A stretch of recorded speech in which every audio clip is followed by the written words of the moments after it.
Olá, pessoas, eu sou mais uma aula, né? Antes de começar o conteúdo em si, é só lembrar vocês, né, que é importante que vocês tenham um local de estudos adequado, né, um lugar silencioso, para vocês se concentrarem, tá bom? E também o material didático, né, que é interessante que já esteja perto de você tudo que você for precisar, tá? Enfim, a aula de hoje, gente, é de português, né? E o tema da aula é em continuação, né, do tema das aulas anteriores, que é sobre concordância, né?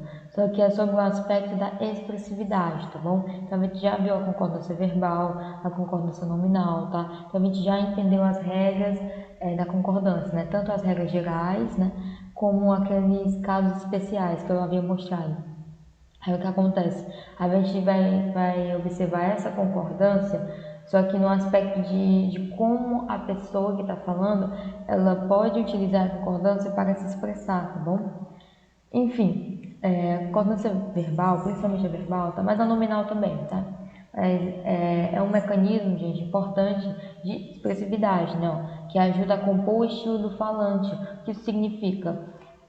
Todos nós, gente, nós temos nosso próprio jeito de falar, de escrever, enfim. E isso tem relação com a nossa capacidade de nos expressar, né? A forma como a gente se expressa, que varia de pessoa para pessoa, né? Cada um vai ter seu jeito e tá tudo bem, tá tudo certo. Então, o que acontece? Essa concordância verbal, ela pode surgir ali como um mecanismo de expressividade, ou seja, ela pode ajudar, na verdade, a pessoa a se expressar melhor, né? Se expressar assim, claro, da maneira que ela gostaria de se expressar, né? Não em termos de algum parâmetro, essa pessoa se expressa bem, essa pessoa não se expressa bem. Não estou dizendo nisso. Eu estou falando no sentido de aumentar, como posso dizer, a variação dessa expressividade, tá bom? Ela pode se expressar de diversas maneiras, entendeu? Enfim, e aí uma coisa muito importante é que a gente não tem que tentar uniformizar todo mundo, ou seja, todos os falantes em todas as situações. Por exemplo, querer que todo mundo fale do mesmo jeito em todas as situações. Você tem que falar desse jeito aqui, esse aqui é o certo. Então você vai falar, sei lá, quando você estiver com seus amigos, você vai falar assim, quando você estiver na escola, você vai falar assim, quando você falar com seu pai, com a sua mãe, você vai falar assim. Então eu estou tentando uniformizar, né? Pegar um padrão e querer que todo mundo fale e em todas as situações. Isso não é tão válido assim, né? Por quê? Porque a gente, na verdade, nós temos que conhecer, né, essas variações, né? Para a gente aprender como usá-las, né? Onde a gente vai usar, quando, como é que a gente pode conviver com essas diversas variações, tá bom? Ok? Enfim, e aí a gente percebe que esse conhecimento das regras, na verdade, a gente tem que estudar as regras sim, né? Faz parte da gramática normativa, né? E aquela gramática lá da norma culta que a gente tem que estudar, né? E esse conhecimento das regras permite que o falante, né, se expresse melhor, tá bom? Então é importante vocês conhecerem essas regras, né? As exceções, os casos especiais, enfim. Isso aqui é um pouquinho chato, mas é importante vocês conhecerem, porque isso permite com que você se expresse melhor, né? Aí fica enfim, fica a seu critério se você vai usar ou não, né? Claro, dependendo da situação. Às vezes você está num ambiente mais informal, né? Enfim, e aí não precisa sei lá, de você ficar atento à sua concordância, enfim, às palavras que você está usando, porque você está num ambiente muito informal, né? O importante é você saber reconhecer isso, né? Saber reconhecer, esse aqui deveria ser o correto, de acordo com a gramática. Esse aqui não é tão correto, mas é mais usado pelas pessoas, né, no dia a dia. E você saber onde usar, tá bom? Se for num local que permite, num lugar mais informal, tá tudo bem. Mas você tem que saber o que seria o correto, né? Para quando você estiver no ambiente mais formal ou algo assim, você conseguir, né, se expressar melhor, ok? Enfim. E aí, gente, a gente pode pegar aqui um tipo de concordância que a gente vai chamar de concordância ideológica, tá? Ou siléxica. Pode ter esses dois nomes, tá bom? Enfim, e aí o que acontece? A silepse, gente, é um tipo, né, de concordância cujos termos flexionados concordam em número, gênero ou pessoa, né, com a ideia associada ao referente do sujeito da oração. Então, como assim? O que seria isso? Concordância ideológica, silepse, como assim? Isso, gente, na verdade, é um tipo de concordância, né? E essa concordância é quando os termos eles vão flexionar, né? O verbo, no caso, só que essa flexão vai ser concordando não com o sujeito, tá? O verbo não vai concordar com o sujeito, na verdade. Ele vai concordar com a ideia que o sujeito passa para ele, no caso, tá bom? Então a gente vai dizer que é ideológica justamente por isso, porque ela não está relacionada ao núcleo do sujeito mesmo, né? Como a gente estudou nas regras e tudo mais.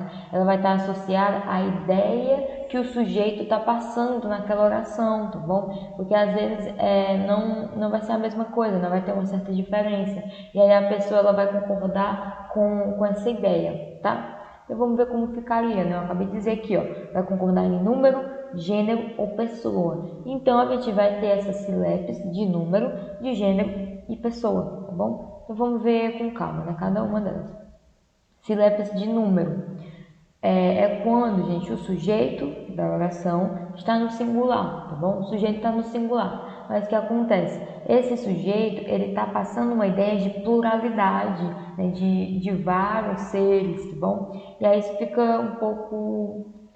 isso permite, na verdade, que a pessoa use essa concordância, né? Ela vai concordar não com esse sujeito que está no singular, ela vai colocar o verbo no plural. Por quê? Porque ela não vai estar concordando com o sujeito, ela vai estar concordando com a ideia de pluralidade que esse sujeito está passando. Claro, isso é mais usado nos textos literários, enfim, poemas, alguns livros até um pouquinho mais antigos, né? Em relação aos diálogos informais, né? Informalmente, no dia a dia, a gente não usa muito esse tipo de concordância, né? A gente não faz muito isso, mas esses textos talvez vocês encontrem, tá bom?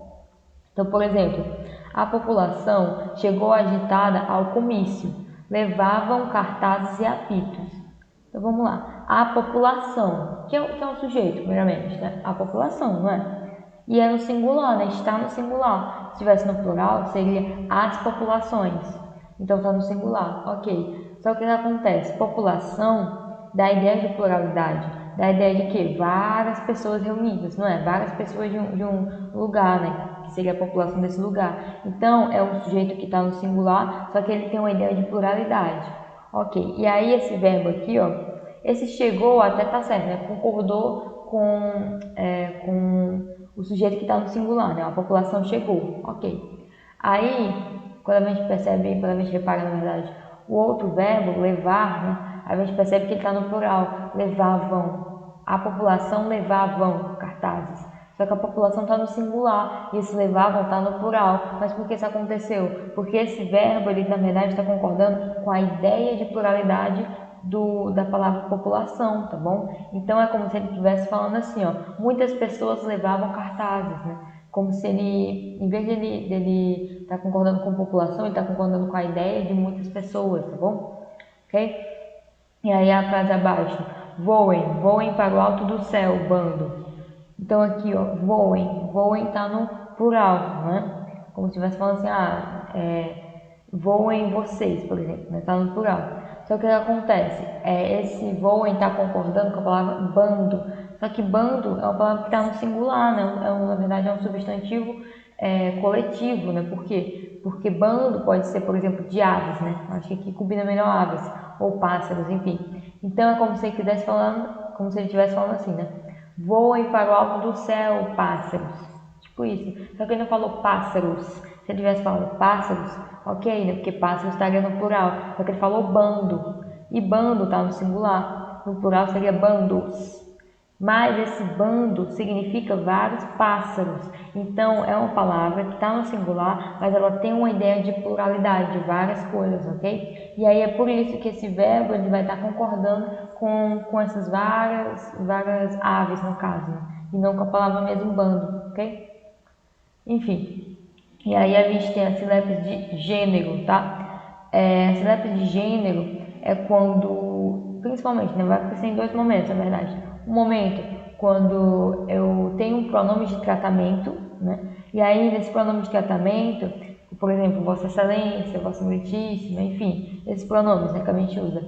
o que acontece? A pessoa, quando ela se referir a essa outra pessoa com um pronome de tratamento, quando ela for utilizar, por exemplo, algum adjetivo, ela vai flexionar esse adjetivo, ela vai colocar ou no masculino ou no feminino, né? Então, por exemplo, vou já por exemplo aqui, né? Olha essa frase do meio aqui, ó. Vossa Excelência está preocupado. Então, Vossa Excelência é um pronome de tratamento, né? Um pronome que você usa para se dirigir a outras pessoas, né? Para tratar outras pessoas. Por isso chama de pronome de tratamento. Então, a gente tem vários pronomes, né? Então, aqui, por exemplo, Vossa Excelência está preocupado. Está preocupado. Então, colocou no masculino, né? Esse adjetivo foi para o masculino, para concordar com Vossa Excelência. Vossa Excelência não está no masculino. Para concordar, na verdade, com a pessoa, né? Que seria a Vossa Excelência, né? Concordar com o gênero da pessoa, né? Que era um homem, né? Provavelmente, a pessoa falava preocupada. Enfim, então isso acontece por isso, tá? Acontece porque você não vai concordar com esse sujeito aqui, porque é um pronome de tratamento. Você vai concordar com a pessoa mesmo que você está falando, tá? Se for homem, se for mulher, enfim. E aí, outra situação que pode acontecer é quando a gente tem um pronome indefinido, né? Que ele é neutro, tá? E aí a gente coloca, mesmo assim, né? Depois é um adjetivo no feminino ou masculino. Então, por exemplo, a primeira frase aqui, ó. Seja alguém que ficará feliz se for convidada para a festa. Então, esse alguém, na verdade, é neutro, né? Você não sabe. Então, você deveria falar, seja alguém que ficará feliz se for convidado para a festa. Né? Tanto faz, alguém é neutro. Só que aí eu falei, se for convidada para a festa, porque esse convidado está concordando não com essa palavra neutra, está concordando com a pessoa, né? A qual esse alguém está se referindo. Então, esse alguém provavelmente era uma mulher, né? Uma menina, enfim. E aí esse convidada está se referindo a ela, está concordando com o gênero da pessoa, né? E não com o sujeito que está neutro, ok? E aí a gente ainda tem uma outra situação, né? A situação mais abaixo aqui, ó. A bonita Porto Velho sofreu mais uma vez com calor intenso. Então, a bonita Porto Velho. Porto Velho, se a gente parar para pensar, tá no masculino, né? O Porto Velho. Só que aí tá a bonita. Por quê? Porque esse a bonita é como se estivesse falando a bonita cidade de Porto Velho. Então, está concordando aqui com a ideia de cidade, né? E cidade é no feminino, ok? E aí, né, só para a gente concluir, a gente tem as letras de pessoa. Como assim, né? Vai acontecer, gente, numa situação bem específica, tá? Quando o falante, quando a pessoa que está falando, ela vai se incluir num sujeito que, na verdade, é de terceira pessoa do plural, que seriam eles ou elas, né? Eles fazem, elas fazem, entendeu? Seria isso, a pessoa fala uma frase no sujeito da terceira pessoa, do plural, só que ela acaba se incluindo, como se fosse o nós fizemos, só que ela fala, eles falam, né? E eles fazem, só que ela se inclui. Então, olha como ficaria, né? O problema é que os três queremos comemorar aniversário no mesmo dia. Então, a gente tem aqui o sujeito, os três, né? Enfim, a pessoa que eu estou me referindo é os três, só que aí o verbo, ele está na primeira pessoa do plural, né? Que seria o nós queremos. Só que perceba que ele não falou, o problema é que nós queremos. Não, ele falou é que os três, é como se ele estivesse vendo de fora, né? Os três queremos. Então, de repente, ele se inclui, ou seja, eu consigo perceber que ele está entre esses três, tá? Do mesmo jeito embaixo, os alunos dessa escola reivindicamos melhores salas de aula. Então aqui é como se tivesse também nós, alunos dessa escola, não. Só tem assim, os alunos dessa escola. Os alunos é a terceira pessoa, né, do plural. Estou apenas observando, né. Seria eles dessa escola. Só que aí eu conjuguei o verbo na primeira pessoa do plural. Reivindicamos, nós reivindicamos. E por que isso acontece? Esse tipo de silêncio acontece quando a pessoa se inclui na situação, né? A pessoa que escreveu aqui, ela faz parte desse grupo, né? Que seriam os alunos, tá bom? Então por isso que ela acaba se incluindo, tá? E aí uma observação muito interessante. A gente usa no português o nós, né? Nós fazemos. para a primeira pessoa, né, para se referir a você e um grupo com você. Só que além disso, informalmente, as pessoas usam o a gente, né? A gente faz, a gente fez. E tá ok, né? A gente tem a mesma lógica do nós, né? Só que se a gente ele vai ser conjugado, como se fosse a terceira pessoa, né? A gente fez, nós fizemos. Ok, tá ok. Só que o que acontece? Algumas pessoas falam nós fez, né? Seria uma variação linguística, né? Nós fez.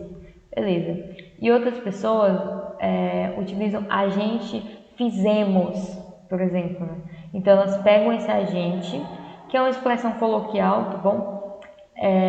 E elas pegam o verbo na conjugação do nós, né? E ela conjuga junto com a gente. E isso, na verdade, gente, a gente não pode considerar como uma sílabus de pessoa. Ó, por exemplo, né? A gente queremos mais linhas de ônibus. A gramática normativa ela não considera como sílabus de pessoa, não. Na verdade, a gramática normativa ela rejeita essa variação, né? Ela entende que isso é um erro grosseiro, tá bom? Por quê? Porque se a gente ele é para ser conjugado na terceira pessoa, né? A gente quer, no caso, a gente quer, tá? Porque o agente, se a gente for pensar assim, ele já é feito assim para facilitar, né? Se você está facilitando, você tem que conjugar na terceira pessoa. A gente quer. Se você quer usar o queremos, então use o nós. Nós queremos, tá bom? Ok? Enfim. Aí, né, para finalizar a aula, vamos só fazer um exercício, tá? Observe as frases e classifique-as de acordo com a legenda. Sílabes de número, né? 1, sílabes de gênero 2 e de pessoa 3. Então vamos lá. Vossa Excelência é temido por todos. É temido, né? Vossa Excelência, pronome de tratamento, é temido, tá no masculino, né? Então seria o quê? Seriam sílabas de gênero, né? Os trabalhadores somos esforçados. Opa, aqui é uma sílaba de pessoa, né? Que a gente acabou de ver, tá bom? Os trabalhadores, ó, ele falou aqui em terceira pessoa, né? Como se estivesse falando de outra pessoa, como se estivesse vendo de fora, só que acaba que ele se inclui na situação, né? Por quê? Porque ele se considera parte desse grupo, né? Dos trabalhadores. C. Toda a multidão lutavam pelos seus direitos. Toda a multidão, singular, lutavam, plural, né? Singular, plural, números diferentes, sílabas de número, tá? João é um criança. Um criança. Só que criança, na verdade, não tem gênero, né? Nem feminino nem masculino. Só que esse tá me indicando que tá no masculino. Então eu vou ter ali uma sílaba de gênero, tá? Todo o povo estava revoltado, queriam justiça. Todo o povo, tá no singular, tá? Só que aí, ó, queriam justiça, queriam. De repente foi pro plural, né? Por quê? Porque são números diferentes. Esse queriam tá concordando com a ideia, de várias pessoas, né? E não do povo em si, né? Mas a ideia de pluralidade que tem, né? Então, a sílabas de número, tá? Então, ficaria assim, né? Sílabas de gênero, sílabas de pessoa, número, gênero de novo, né? E número de novo, tá bom? Enfim. É isso, né, gente? Espero que vocês tenham entendido, né? Se surgir alguma dúvida, você pode assistir a aula de novo, as outras aulas, enfim. Acesse o site da escola, né? E a agenda digital, tá bom? E até a próxima aula.